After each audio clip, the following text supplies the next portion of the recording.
Salut à tous, c'est l'air Adonis, on se retrouve aujourd'hui pour une nouvelle vidéo sur One Piece Bounty Rush. Aujourd'hui, petite vidéo news sur les deux nouveaux persos qui viennent de sortir.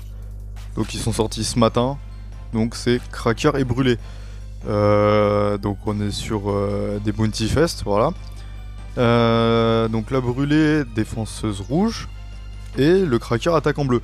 Alors c'est vrai que pour le coup, quand j'ai vu le leak hier, donc les petites images sur le Twitter du jeu, avec eux deux, bah c'est vrai que je m'y attendais pas du tout parce qu'on est sorti quand même de l'anniversaire. Enfin, alors le portail a encore le tag 4ème anniversaire, là on voit le petit dessin du 4ème anniversaire, donc ça nous considère encore dedans. On est quand même début mars, donc ça va faire quand même ça va faire plus d'un mois et demi que c'est commencé donc. Et c'est vrai qu'avec du coup tous les persos de Nigashima qu'on a eu entre la Big Mom pour le Nouvel An, le Kaido, le Zoro, Jinbei, Usopp, c'est vrai que je m'attendais beaucoup plus à donc comme des persos que j'attends, donc Robin Black Maria, ou même du Franky Sasaki, une nouvelle ulti, un nouveau Page One avec un Usopp et une Nami, enfin voilà. Vraiment des personnages Onigashima. Et là pour le coup on retombe directement dans du wall cake. Donc au niveau des personnages, au début, genre j'ai vu un petit peu les gameplays, j'étais pas vraiment fan surtout du gameplay du Cracker. Surtout au niveau de sa compétence là qui vient d'être affichée. Mais il y a des petites choses intéressantes, donc on va commencer par regarder la Brûlée. Donc la Brûlée qui amène une nouvelle mécanique. Donc alors, au niveau des stats, on est sur du 9688 HP, 2514 de def. Par contre, on a que 1840 en attaque. Donc c'est un défenseur, hein, mais 52 sur 52, ça fait quand même très très peu d'attaque. Au niveau de ses compétences, donc on a en présence de votre miroir, se déplace vers le miroir et inflige des dégâts de moyenne portée aux ennemis dans un certain rayon et les projette. Donc c'est sa source de dégâts, hein, attaque de compétence 310 parce que derrière sinon il n'y a pas grand chose. Qu'est-ce que c'est en présence de votre miroir ? En présence de votre miroir, c'est ce qu'on va voir dans le trait juste ici. Lorsque vous restez appuyé sur la première étape d'une attaque normale, sa deuxième étape change et pose un miroir qui disparaît lorsque le personnage est mis KO, tout en augmentant la vitesse de 10% pendant 10 secondes.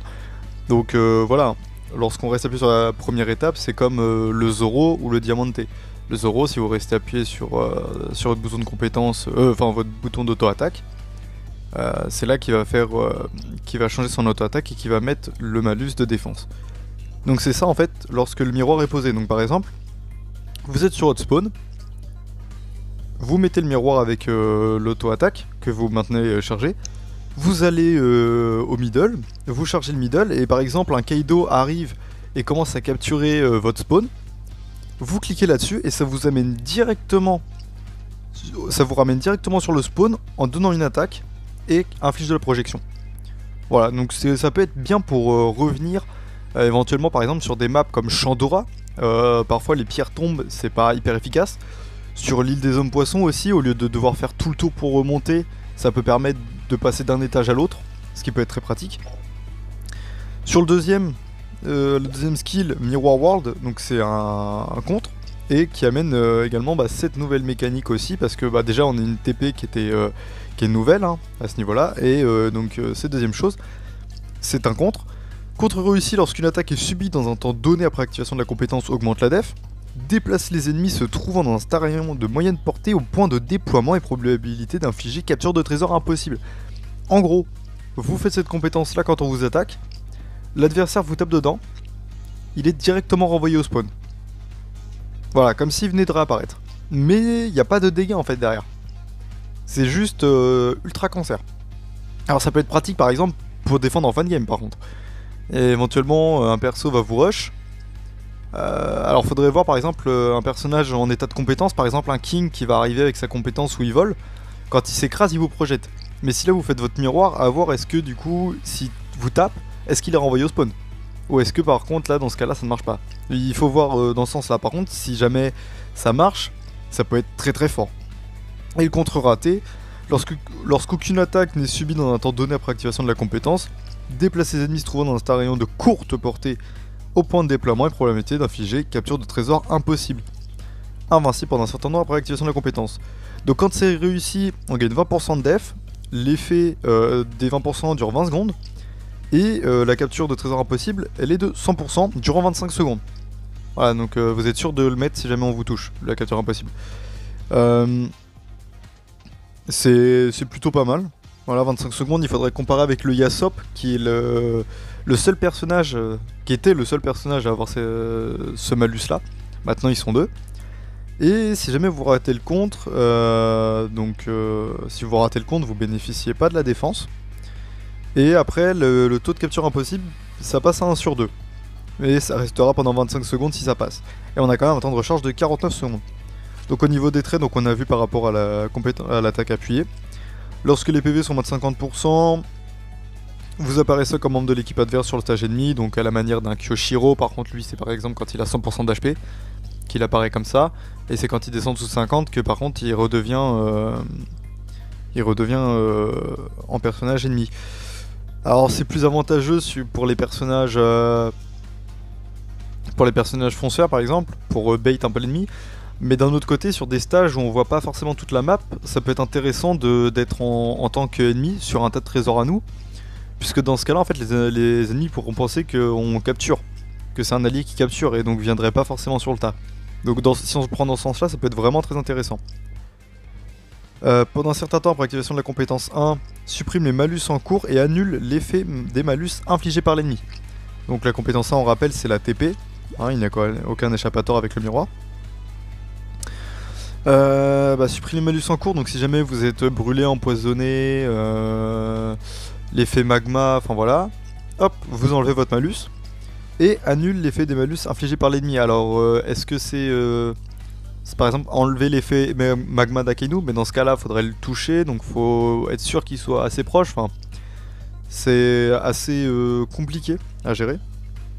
En premier trait, lorsque vous êtes dans la zone de tas de trésors alliés, les effets sont activés.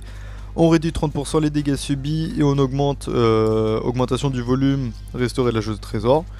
Lorsqu'un ennemi vous inflige un malus, plus 30% pendant 20 secondes de def et réduction de 10% de recharge de compétence 2. Alors c'est bien, mais en même temps, si vous tombez contre un Péros, il vous met l'effet bonbon, vous avez un malus, vous avez augmentation de def, mais derrière il va quand même vous manger. Donc c'est bien, mais ça reste pratique quand même pour défendre contre un effet de feu, enfin voilà. Lorsque les PV sont plus de 50%, réduction de 30% des dégâts subis et réduit de 20% les dégâts subis provenant de fonceurs. Donc ça c'est pas dégueu, hein. En début de game, se faire rush par un king ou voilà, vous réduisez de 20% les dégâts qu'il met. Alors par contre bon, je sais plus si c'est sur la première ou la deuxième compétence, mais il met des dégâts en pourcentage, donc est-ce que ça va proc là-dessus, faudrait voir. Et si vous n'avez aucun allié dans la zone de tas de trésors alliés, ne peut plus être projeté ni déséquilibré. Et le trait boosté, lorsque vous subissez des dégâts d'ennemis supérieurs à 45% de vos points de vie totaux, les effets suivants sont activés, restaure de 5% les PV. Dans l'ensemble, le personnage est intéressant quand même, il a des mécaniques qui sont vraiment cancer. Par contre, il va pas taper fort du tout, donc hormis à recharger vite ses compétences et pouvoir les refaire, ou enfin voilà. Le but avec brûler, ça va être de faire partir l'ennemi. Si vous le faites pas partir, vous allez pas mettre beaucoup de dégâts et en fait ça va être un combat vraiment interminable. Et vu le temps de recharge des compétences, ça peut vraiment être problématique. Pour ce qui est de Cracker, on a 2 compétences, donc lui il amène pas forcément de nouvelles mécaniques il me semble. Hein. Crush Bretzel, donc inflige des dégâts de longue portée en chargeant vers l'ennemi, inflige des dégâts sans prendre en compte les réductions de dégâts, effet anti-déséquilibre pendant un certain temps après activation de la compétence. Inflige en plus réduction de vitesse à partir du niveau 5. Attaque de compétence à 610, donc en ignorant les réductions de dégâts. Vitesse, moins 30% sur l'ennemi, et ce pendant 20 secondes avec un temps de recharge de 32 secondes. Pour la deuxième compétence, Soldat Biscuit infini fait apparaître un bouclier qui interrompt les déplacements et les attaques ennemies à courte portée. Donc là le bouclier il avance. À la manière un petit peu d'une Sugar, sauf que là au lieu d'avoir 3 pantins, on va avoir un seul qui est devant et qui va en ligne droite. Et un petit peu moins vite il me semble. Le bouclier inflige des dégâts consécutifs de longue portée en changeant vers l'ennemi. Le bouclier se dissipe après un certain temps où on encaissant une certaine quantité de dégâts. On a une attaque de compétence de 35 avec 22 attaques consécutives. C'est énorme, mais après le truc c'est que faut que ça touche beaucoup quoi. Enfin si vous mettez juste un 35 et qu'après l'ennemi il dage sur le côté et que votre soldat il continue tout droit, bah voilà, ça aura pas été hyper utile. Attaque de compétences 99 sur l'étape 2. Temps de recharge de 22 secondes. Les PV du bouclier sont égaux à 20% des PV max. Et durée de l'effet du bouclier pendant 5 secondes. Au niveau, c'est cette compétence-là qui va être efficace au niveau des traits. Alors déjà, si vous subissez des dégâts fatals, restaure les PV jusqu'à 15%. Donc en gros, on a une résistance au chaos. Lorsqu'une attaque ennemie fait disparaître votre bouclier, réduction de 100% du temps de recharge de compétence 2 et restaure de 30% les PV. En gros, votre bouclier peut disparaître. Si c'est un ennemi qui le casse, votre compétence est directement rechargée. Voilà, il n'y a pas de temps. Si vous venez de la mettre, ça va commencer à recharger. Et dès qu'elle est cassée, hop, ça l'armée. Donc si ça fait une seconde que vous l'avez mise, bam, directement rechargée si elle est cassée. Et on a une restauration d'HP derrière. Donc vous pouvez vous cacher et balancer les pantins. Lorsque vous attaquez un ennemi avec la compétence 2, donc le biscuit, ajoute 3% au temps de recharge des compétences de l'ennemi. Et ajoute 20% au temps de recharge de l'esquive de l'ennemi. Ok, ouais, donc en gros, dès qu'il va taper, si jamais votre adversaire a pas dash et qu'il se prend un coup, il pourra plus dash parce que ça va réduire. Et en gros, après, ça va enchaîner. Donc ouais, franchement, ça peut être très intéressant parce que s'il se prend toutes les séquences, ça peut faire très très mal. Et les deux compétences subissent le malus de 3% du temps de recharge.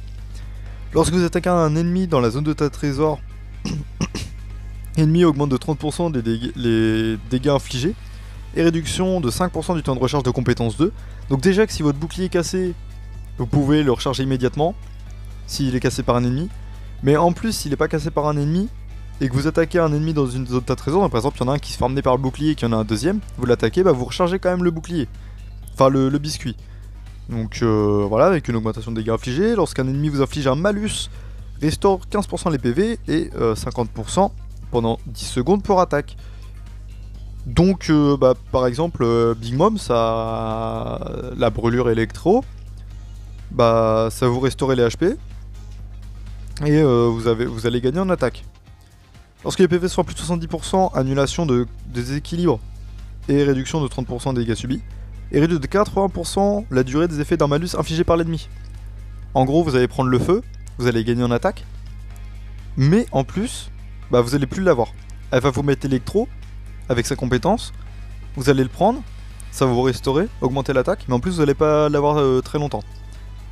C'est très très fort. 80% des malus comme ça, il me semble que c'était comme Beckman. En gros, en fait, c'est un peu comme Yasop et Beckman, mais V2. Voilà. Et augmente de 20% les dégâts de crit infligés.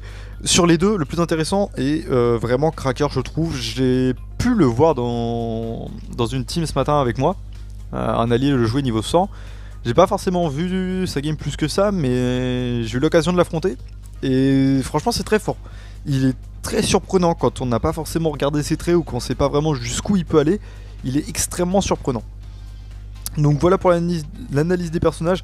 Pour le coup, je pense pas que j'invoquerai dessus. C'est pas forcément non plus des personnages qui m'intéressent, hormis pour aller chercher le cracker, mais la brûlée m'intéresse pas forcément. Et j'ai plus de risques. Enfin, autant je pourrais m'en sortir avec par exemple un cracker 80, autant ça pourrait être brûlé 80. Comme pour Wouzou et Jinbei, je voulais plus Jinbei que Wouzou, c'était Wouzou qui est plus tombé.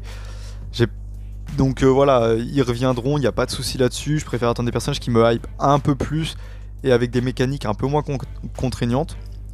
La chose qu'on peut noter par contre, c'est les nouvelles pièces event qui sont arrivées. Donc j'ai déjà commencé à les créer. On en a une première, donc une pièce Katakuri. Lorsque vous utilisez la compétence 2, les effets suivants sont activés. Recharge de 5... Enfin, réduction de 5% du temps de recharge de compétence 1. Voilà, c'est une petite pièce classique qui fait pas de mal. C'est plutôt sympa, c'est de la réduction. Par contre, la pièce Pont d'Or, là c'est intéressant. Lorsque vous êtes dans la zone de tas de trésors alliés et que la jauge est supérieure ou égale à 80%, augmentation de 10% le temps de vitesse de recharge de la compétence 1 et 2. Donc la compétence 1 et 2, c'est 10% de vitesse de recharge si votre tas est restauré à plus de 80%. Pour un défenseur, c'est absolument incroyable. Et surtout pour des défenseurs par exemple comme Big Mom.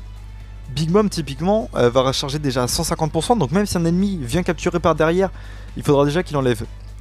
Au lieu d'enlever juste 20% pour retomber en dessous des 80, il va devoir enlever 70%, ce qui est vraiment beaucoup plus long. et donc elle va bénéficier de cette réduction là. Et en plus du coup bah les tags, on a Famille Charlotte, Paramecia, Tout Gâteau, enfin Famille Charlotte, bah on a de quoi faire. On a clairement de quoi faire avec d'autres pièces event très très intéressants. Donc franchement il y a vraiment de quoi faire de très belles choses avec cette pièce. Et c'est sûrement une pièce qui va rendre fou beaucoup de personnes quand ils vont voir le nombre de compétences qui vont spammer quoi. Ça va vraiment être fou. Donc voilà pour la vidéo. Donc pas d'invocation aujourd'hui sur ce portail là. Par contre peut-être une vidéo invocation sur un portail qui a été leak. C'est un petit portail soutien, donc voilà, il sera affiché maintenant. C'est un petit portail avec des persos bon troc qui sont pas forcément intéressants, mais les steps sont extrêmement intéressants. Enfin, je parle surtout pour moi et peut-être pour d'autres personnes, hein, mais on a voilà donc des pièces attaque, enfin une pièce attaque à aller rechercher sur un step, et également des boules de boost.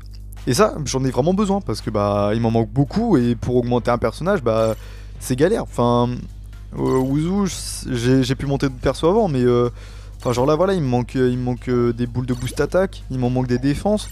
Pour niveau HP, je suis à peu près bien, mais encore, vous voyez, 130, là je mets une ligne entière et c'est mort. Juste là où je suis encore à peu près bien. Mais voilà, donc ce serait en plus le step entier est à juste 105 diamants. Donc si par exemple ça peut être fait 2 fois, c'est 210 diamants pour récupérer des boules de boost et une pièce attaque. Il y a moyen quand même qu'il y ait eu du pool dessus. Après, à voir si en même temps qu'il sort, il y a d'autres portails plus intéressants annoncés après. Auquel cas, faudrait peut-être mieux paquer, même si je suis pas forcément à plaindre en niveau diamant. Donc sur ce, on va terminer l'analyse des 2 nouveaux personnages. Donc si je peux vous conseiller quelque chose, enfin, de mon point de vue, ce serait de pas invoquer et d'attendre quand même ce qui va arriver plus tard. Les personnages sont bien, mais pas essentiels. Éventuellement, le cracker, si bien opti, peut embêter des Big Mom, et il faudrait voir vraiment dans le leader ce que ça donne dans des match-up où il y a 2 Big Mom en face. Est-ce qu'il peut vraiment s'en sortir et faire la différence et tuer beaucoup plus vite? Ça, ce serait vraiment quelque chose qu'il faudrait voir. La brûlée est moins intéressante, plus qu'il est, mais dans ce cas-là, faut vraiment savoir jouer parce que sinon vous allez juste être un poids pour votre équipe en fait. Parce que si vous ratez ses compétences, bah derrière elle a pas d'attaque, donc absolument trop compliqué de faire quoi que ce soit. Et vu les temps de recharge assez longs, il vaut mieux pas les rater. J'espère que la vidéo vous aura plu en tout cas. N'hésitez pas à mettre un petit pouce bleu et à vous abonner. On commence à approcher des 200 abonnés. Ça va extrêmement vite et ça fait vachement plaisir. À la base c'était vraiment juste pour le kiff que je faisais ça. Et quand je vois que ça peut vous faire plaisir et que vous prenez du bon temps à vous divertir là-dessus, bah franchement c'est que du bonheur pour moi. Sur ce, c'était la Road de Nice. On se retrouve prochainement pour une nouvelle vidéo. Bye.